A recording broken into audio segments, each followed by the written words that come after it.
This Civic Media podcast is sponsored by UW Organ and Tissue Donation. Organ donations are desperately needed, and now is the right time to become an organ donor. Talk to your family. Get the dot. Save lives. Go to heroicdeed.com.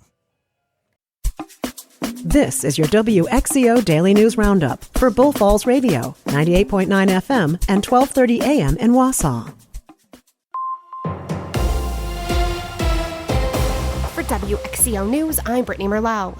Governor and Vice Presidential candidate Tim Walz made a stop in Stevens Point yesterday. He spoke in the Layered Room at the Dreyfus Center on UWSP to a crowd of around 200 people. Here's Melissa Kay with more. He said the Harris-Walz campaign believes all Americans deserve to have a chance at a good life. If you work hard, you don't just barely skate by, you get a chance to get ahead. Doesn't matter if you're in a red state, doesn't matter if you're in a blue state, doesn't matter if you're a big city, if you're a small town.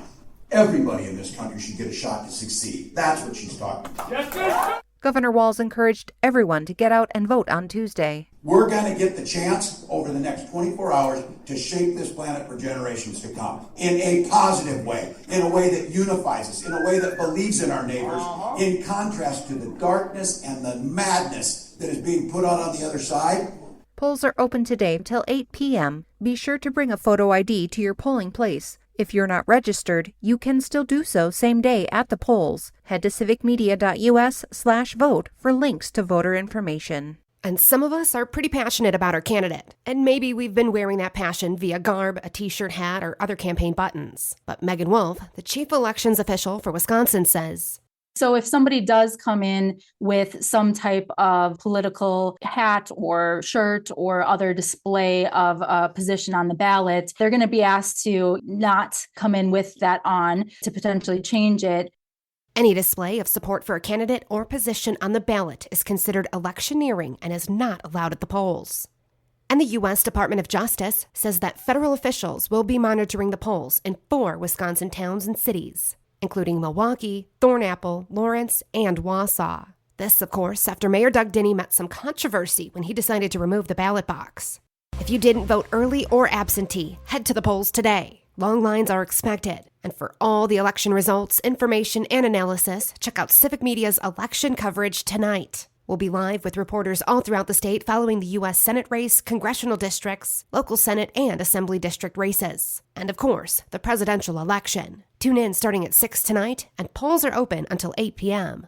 And as you head out to vote today, don't wear a MAGA hat or Kamala shirt to the polls. Lisa Hale reports. When people are passionate about their candidate, they tend to wear that passion via garb, a t-shirt, a hat, and or campaign buttons. Megan Wolf, the chief elections official in Wisconsin. That is prohibited under Wisconsin law. So you should not be coming in wearing apparel or displays that advocate for a position or a candidate on the ballot. Wolf says any display of support for a candidate or for a position on the ballot is considered electioneering and is not allowed at the polls.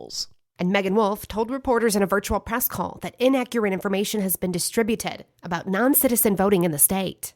Let me be clear, under no circumstances are non-citizens allowed to vote in the state of Wisconsin, ever. In order to vote in Wisconsin, voters must certify on their voter registration form that they are a U.S. citizen. She said that every Wisconsin voter has to show an ID, such as a driver's license, passport, military ID, or naturalization documents. And this is to prove legal status to vote. And Wisconsin election officials are reporting a strong turnout for early voting this year, with nearly 1 million ballots already submitted ahead of today. For those who voted early by mail or dropped off their ballots, election officials are encouraging them to track their ballots through the state's official website, myvote.wi.gov, where you can confirm if your ballot's been received. It will take as long as it takes. That's what Wisconsin's chief elections official, Megan Wolf, said when it comes to getting ballots counted. I think a lot of our jurisdictions went into this election knowing that we were going to have a high number of absentees this year and looking to provide efficiencies to their counting process. But, you know, they're never going to sacrifice making sure that they get it right, that they follow the law for speed. And so it'll take as long as it takes to make sure that every eligible vote is counted and counted accurately. Absentee ballots at some polling locations can be counted as soon as the polls opened this morning. Others, such as municipalities with central count locations, won't start counting until the polls close at 8 tonight. And election security and integrity remain a top priority, and officials are confident in their ability to manage the election smoothly. And over 1/4 of Wisconsin schools are seeking a referendum. Here's Jimmy Kuska with more. Today is Election Day, and across Wisconsin, a record 140 school referendum questions will be on the ballot. Districts in total are seeking over $4.2 billion from local taxpayers for operations, facilities projects, and teacher and staff salaries. If you add up all 4 elections this year, Wisconsin school districts have asked for over $6 billion in additional revenue just this year. And the Mosinee School District has a $19,750,000 referendum for the purpose of paying for the cost of improvements, including renovations and additions to the middle high school building, also additions to the career and technical education learning areas, and constructing a secured entrance to the high school while updating and replacing technology infrastructure. And Prentice will also see a referendum as they are asking for $1.2 million for the district that serves Price, Oneida, and Lincoln counties. They want 4 years of non-recurring spending to support operational and maintenance costs. And Wisconsin is home to one of the priciest contests for a congressional seat in the entire country. With more, here's Civic Media's Jimmy Kuska. The battle for the 3rd District congressional seat held by first-term Republican Derek Van Orden. Nearly $12 million has been spent on the race, which is the most ever for the district and is also the most expensive competition for a congressional seat in Wisconsin this year. There are 12 towns and 1 village in the area that are being asked this specific question. Should their clerk or treasurer positions remain elected or be appointed by the municipal board? This comes as a move to ensure that the next person in the position is qualified. Because when a clerk is elected by the people in a municipality, the person must reside within that area, potentially restricting the number of qualified applicants. But a candidate appointed by the town board may come from outside, therefore opening the door to a wider range of options. In Marathon County, the town of Easton, Texas, Brighton, and Fenwood will see this referendum on the ballot. And Governor and Vice Presidential candidate Tim Walz made a stop in Stevens Point yesterday. We're going to get the chance over the next 24 hours to shape this planet for generations to come in a positive way, in a way that unifies us, in a way that believes in our neighbors, in contrast to the darkness and the madness that is being put out on the other side. Be sure to bring a photo ID to your polling place, and if you're not registered, you can still do same day at the polls. Head to civicmedia.us/vote for links to voter information. I'm Brittany Merlot for WXCO.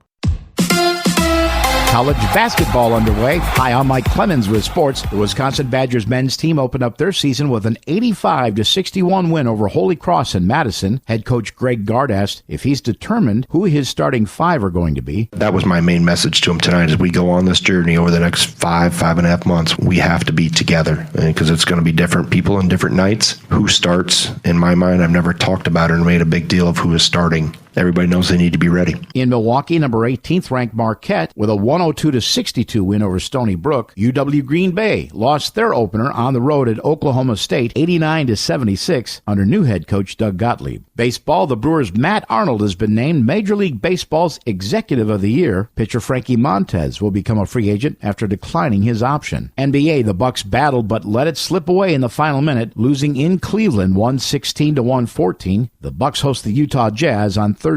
With sports, I'm Mike Clemens. On your entertainment beat, I'm Pete Schwaba. Some people cannot get enough of The Walking Dead, or its many spin-offs. The Walking Dead Daryl Dixon gave a sneak peek at Season 3 after Season 2 wrapped up Sunday night. Season 3 will keep Daryl in Europe along with Carol. The 2 zombie fighters will find themselves in Spain for the new season, but there is no word on exactly how they ended up there. Seasons 1 and 2 were shot in France. The twosome's goal, according to The Hollywood Reporter, is to get back home to the U.S. and their fellow Walker Slayers. There is speculation that the recently released Juror No. 2 could be Clint Eastwood's last film. Critics and those in the Eastwood camp expressed disappointment the film was only released in 50 theaters last weekend, despite the consensus that the film is very compelling and received a 91% on Rotten Tomatoes. At the very least, we have something good to stream very soon. Barbenheimer 2.0 is just around the corner, with films Gladiator 2 and Wicked kicking off the holiday box office season in a couple weeks. However, last weekend's box office did not impress. The movie Here, starring Tom Hanks, Robin Robin Wright and directed by Robert Zemeckis, landed with a thud on opening weekend. Here, it did not review particularly well, and audience approval is hovering at around 60%. The film whiffed big time with only a $5 million opening weekend, which landed it in 5th place overall. Repeating as box office champ following its opening weekend is Venom: The Last Dance. The third and final chapter of DC's Venom franchise took in $26 million domestically. Rounding out the top 5 are The Wild Robot in 2nd place, Smile 2 at number 3, and Conclave at number 4. Another disappointment at the box office was Liam Neeson's new action film Absolution, which finished in 12th place, barely cracking $1 million.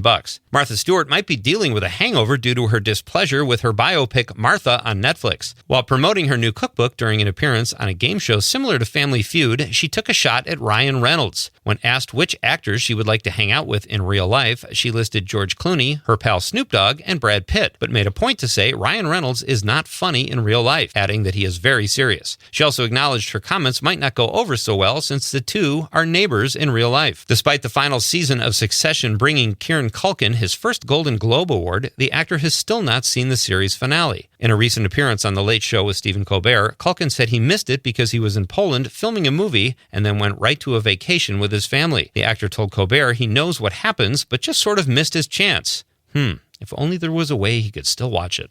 For more showbiz fun, tune in to Nightlight with me, Pete Schwaba, weeknights from 6 to 8 p.m. on the Civic Media Radio Network. It is going to be cloudy with scattered showers and thunderstorms likely today. We could get a quarter to a half inch or more of rain by the time things wind down this evening. High today, mid-50s. Tonight, it'll be mostly cloudy, 38. Tomorrow, partly to mostly cloudy with a high near 50. I'm meteorologist Sean Cable. Right now, it's 48. That's your WXCO Daily News Roundup from Civic Media. Subscribe to this podcast on Spotify, Apple, or wherever you find your podcasts. Find more news at bullfallsradio.com. The national news cycle never stops, but it can be hard to find news about your local community. Civic Media is dedicated to providing quality local and state news coverage across Wisconsin. With the Civic Media app, you can get notifications about local stories that matter to you and your community. Find the free Civic Media app in your phone's app store and choose notifications from the menu to tell us what kind of news you want to hear about.